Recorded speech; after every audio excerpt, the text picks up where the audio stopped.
오늘 저희에게 주시는 하나님의 말씀은 전도서 4장부터 7장까지의 말씀입니다.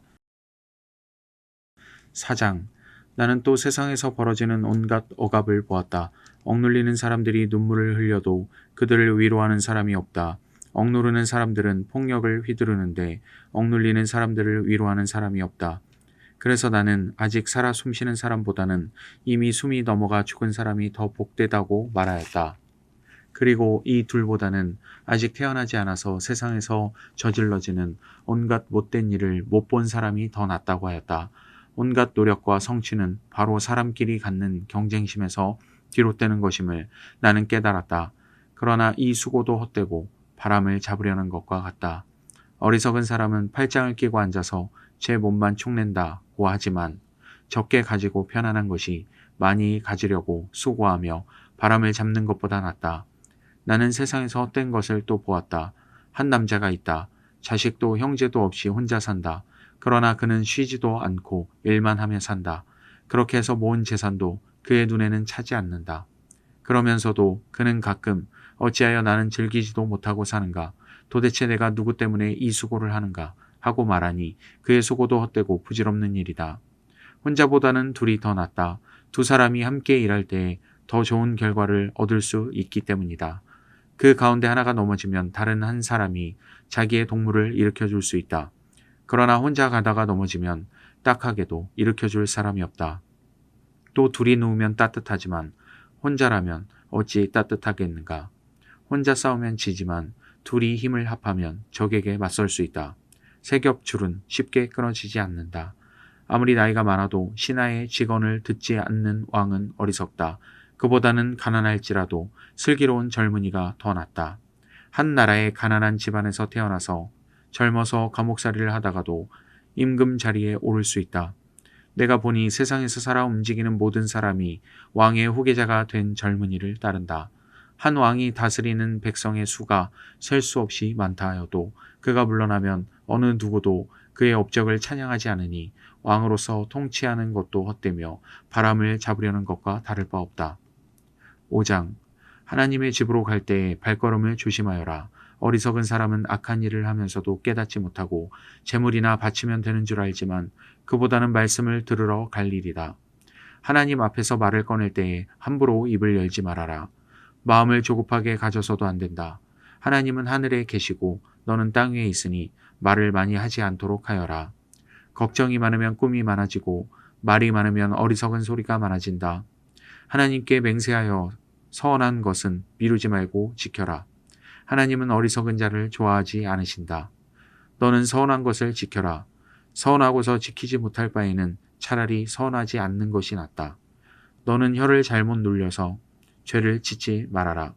제사장 앞에서 내가 한 서원은 실수였습니다. 하고 말하지 말아라. 왜 너는 내 말로 하나님을 진노하시게 하려 하느냐? 어찌하여 하나님이 내 손으로 이룩한 일들을 부수시게 하려고 하느냐? 꿈이 많으면 헛된 것이 많고 말이 많아도 그러하다. 오직 너는 하나님 두려운 줄만 알고 살아라. 어느 지방에서든지 가난한 사람을 억압하고 법과 정의를 짓밟아도 너는 그것을 보고 놀라지 말아라. 높은 사람 위에 더 높은 이가 있어서 그 높은 사람을 감독하고 그들 위에는 더 높은 이들이 있어서 그들을 감독한다. 한 나라에서 가장 소중한 것은 왕이다. 왕이 있으므로 백성은 마음 놓고 농사를 짓는다. 돈 좋아하는 사람은 돈이 아무리 많아도 만족하지 못하고 부를 좋아하는 사람은 아무리 많이 벌어도 만족하지 못하니 돈을 많이 버는 것도 헛되다. 재산이 많아지면 돈 쓰는 사람도 많아진다. 많은 재산도 임자에게는 다만 눈요기에 지나지 않으니 무슨 소용이 있는가. 적게 먹든지 많이 먹든지 막리를 하는 사람은 잠을 달게 자지만 배가 부른 부자는 잠을 편히 못 잔다. 나는 세상에서 한 가지 비참한 일을 보았다.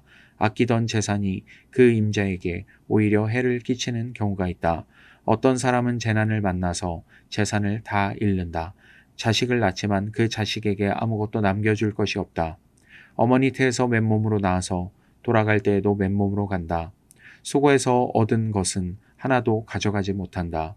또 한 가지 비참한 일을 보았다. 사람이 온 그대로 돌아가니 바람을 잡으려는 수고를 한들 무슨 보람이 있는가.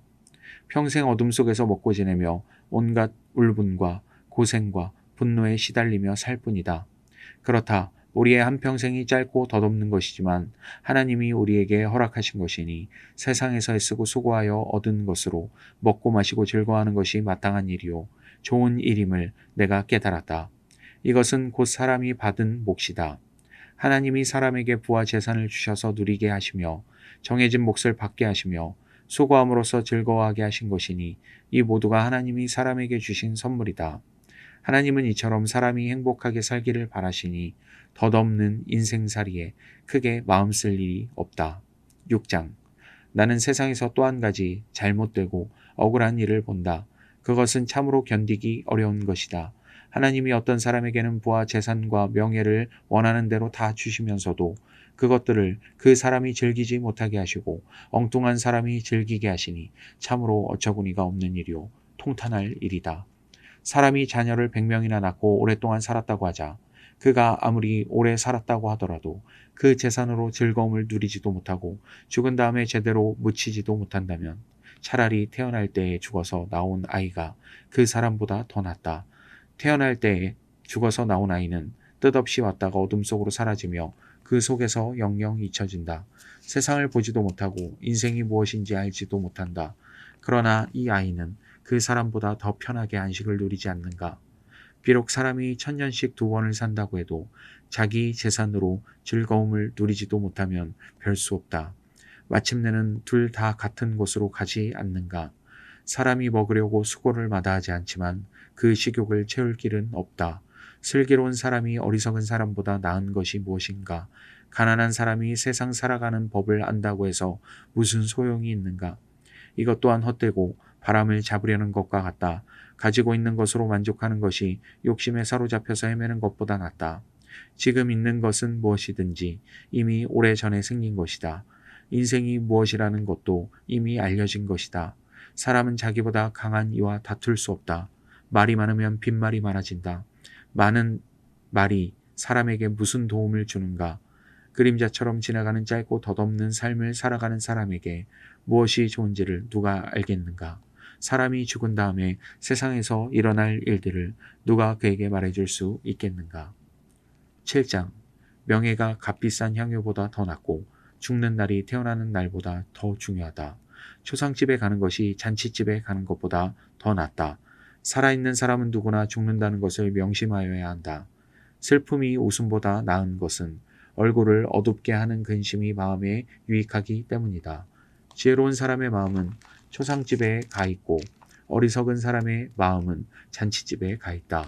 지혜로운 사람의 책망을 듣는 것이 어리석은 사람의 노래를 듣는 것보다 더 낫다. 어리석은 사람의 웃음소리는 가마손 밑에서 가시나무 타는 소리와 같다. 이 또한 헛되다. 탐욕은 지혜로운 사람을 어리석게 만들고 뇌물은 지혜로운 사람의 마음을 병들게 한다. 일은 시작할 때보다 끝낼 때가 더 좋다. 마음은 자만할 때보다 참을 때가 더 낫다. 급하게 화를 내지 말아라. 분노는 어리석은 사람의 품에 머무는 것이다. 옛날이 지금보다 더 좋은 까닭이 무엇이냐고 묻지 말아라. 이런 질문은 지혜롭지 못하다. 지혜는 유산을 받는 것만큼이나 좋은 것이니 이 세상에 살면서 그 덕을 보기 때문이다. 돈이 사람을 보호하듯 지혜도 사람을 보호한다. 그러나 지혜를 깨우쳐 아는 지식이 더 좋은 까닭은 지혜가 그 사람의 목숨을 살려주기 때문이다. 하나님이 하시는 일을 생각해 보아라. 하나님이 구부려 놓으신 것을 누가 펼 수 있겠는가. 좋은 때에는 기뻐하고 어려운 때에는 생각하여라. 하나님은 좋은 때도 있게 하시고 나쁜 때도 있게 하신다. 그러기에 사람은 제 앞일을 알지 못한다. 헛된 세월을 사는 동안에 나는 두 가지를 다 보았다. 의롭게 살다가 망하는 의인이 있는가 하면 악한 채로 오래 사는 악인도 있더라. 그러니 너무 의롭게 살지도 말고 너무 슬기롭게 살지도 말아라. 왜 스스로를 망치려 하는가? 너무 악하게 살지도 말고 너무 어리석게 살지도 말아라. 왜 제명도 다 못 채우고 죽으려고 하는가? 하나를 붙잡되 다른 것도 놓치지 않는 것이 좋다. 하나님을 두려워하는 사람은 극단을 피한다. 지혜는 슬기로운 한 사람을 성읍을 다스리는 통치자 10명보다 더 강하게 만든다. 좋은 일만 하고 잘못을 전혀 저지르지 않는 의인은 이 세상에 하나도 없다. 남들이 하는 말에 마음을 쓰지 말아라. 자칫하다가는 내 종이 너를 욕하는 것까지 듣게 된다. 너 또한 남을 욕한 일이 많다는 것을 너 스스로 잘 알고 있다. 나는 이 모든 것을 지혜로 시험해 보았다. 내가 지혜 있는 사람이 되어야지 하고 결심해 보았지만 지혜가 나를 멀리하더라. 지혜라는 것이 무엇인지 너무도 멀고 깊으니 누가 그것을 알 수 있겠는가?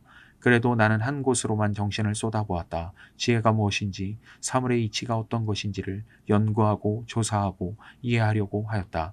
사학이 얼마나 어리석은 일이며 오매가 얼마나 미친 일인지를 깨닫는 데에 정신을 쏟아보았다. 나는 또 올가미와 같은 여자 마음이 덫과 같고 손이 쇠사슬과 같은 여자는 죽음보다 더 쓰다는 것을 알았다. 하나님을 기쁘게 해드리는 남자는 그런 여자를 피할 수 있지만 죄인은 그런 여자에게 걸려들고 말 것이다. 보아라, 전도자가 말한다. 내가 깨달은 것은 이것이다. 사물의 이치를 하나하나씩 찾아가는데 아직도 얻지 못하였지만 다만 찾으면서 깨달은 것은 오로지 1000명 가운데서 남자 하나는 찾을 수 있어도 1000명 가운데서 여자 하나는 찾지 못한다는 것이다. 그렇다. 다만 내가 깨달은 것은 이것이다. 하나님은 우리 사람을 평범하고 단순하게 만드셨지만 우리가 우리 자신을 복잡하게 만들어 버렸다는 것이다. 아멘. 오늘도 평안한 하루 되시기 바랍니다.